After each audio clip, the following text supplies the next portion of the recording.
and people take it lightly. I wonder.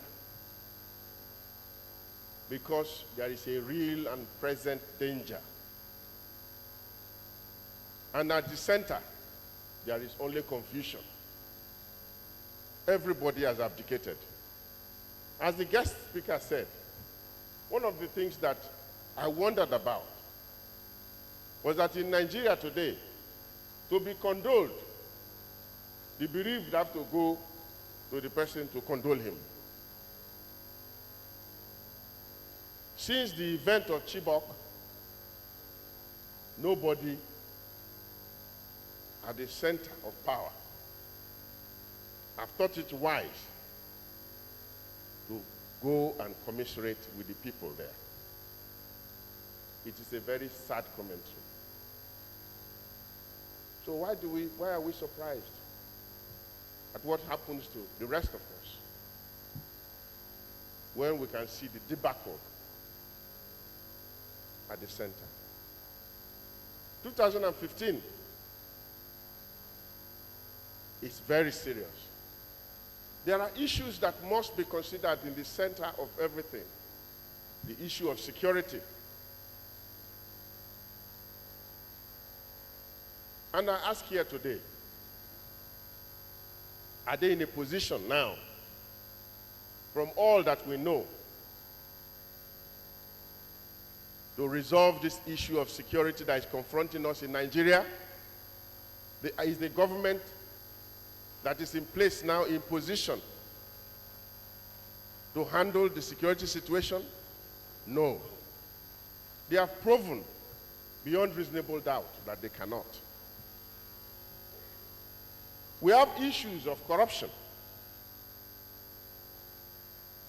Have they given us any reason to believe that they can truly tackle the issue of corruption?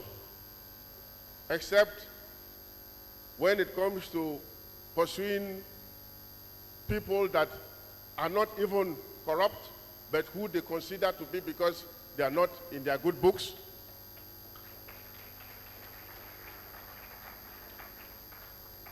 If you swore to an oath that you will not use your office to pursue selfish interests and personal interests, and this is what the government is doing every day, all perceived enemies are pursued to the end of the world. And as soon as you turn back and say, yes, okay, I'm ready to follow, then all charges are withdrawn.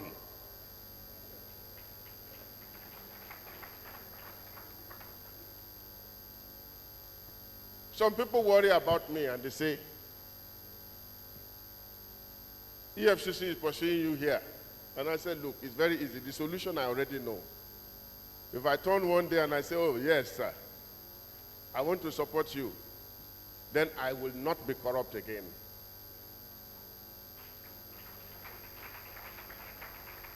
But the day you are corrupt is the day you say, I will not go with you. Then whoever you are, you become the most corrupt. What kind of government is that? How can you fight corruption that way?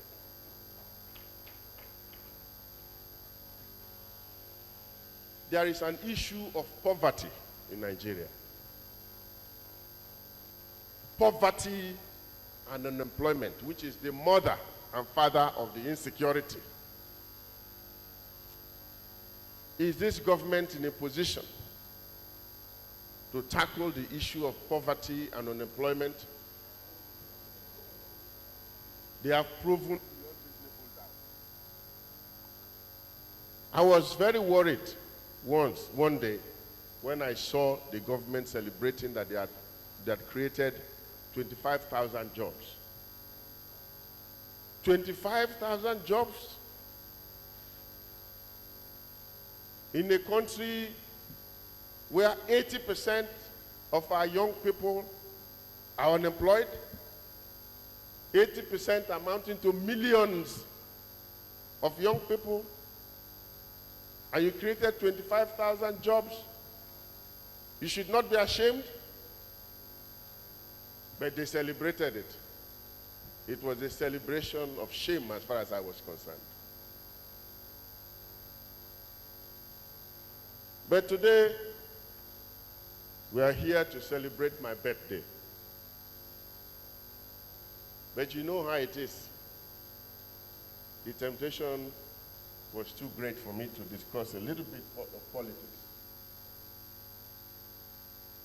I am overwhelmed to be 50.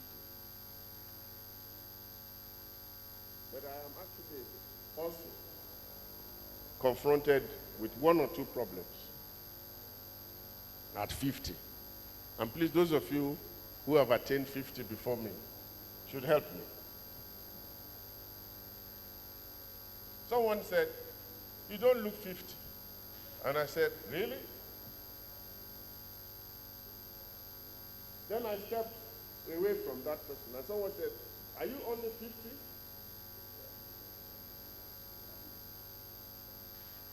So I started to wonder. My confusion and my challenge now is how to look exactly 50 years old.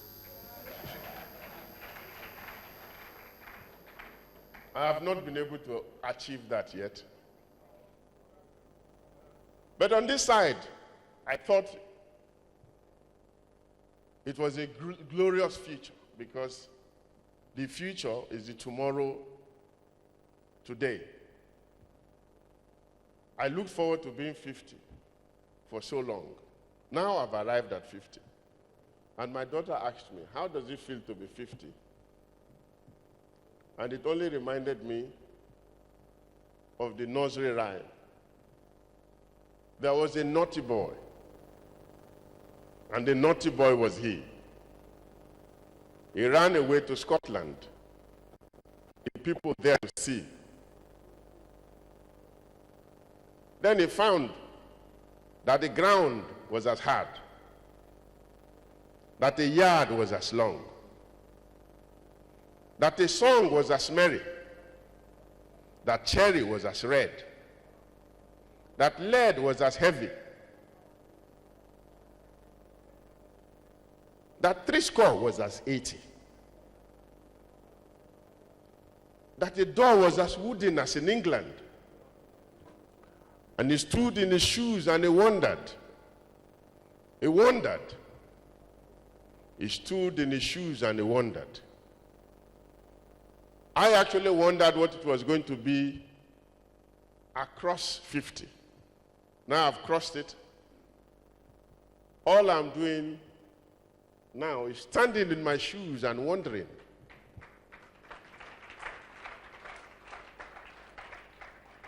Because the grass is as green, the ground is as hard. All the problems that I thought would be solved when you're over 50 are still there. So I'm wondering. I'm standing in my shoes and I'm wondering. Thank you, distinguished ladies and gentlemen.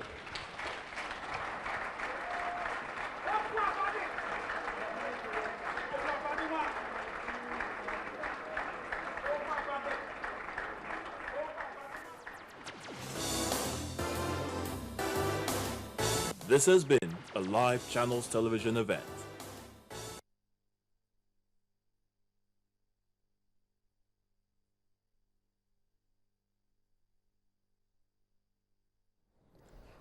Well, you've been watching the live coverage of the 50th birthday lecture in honor of former Bayelsa State Governor Timipre Sylva.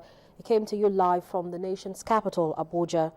You're still watching Channels Television, broadcasting live from Lagos. At the top of the hour,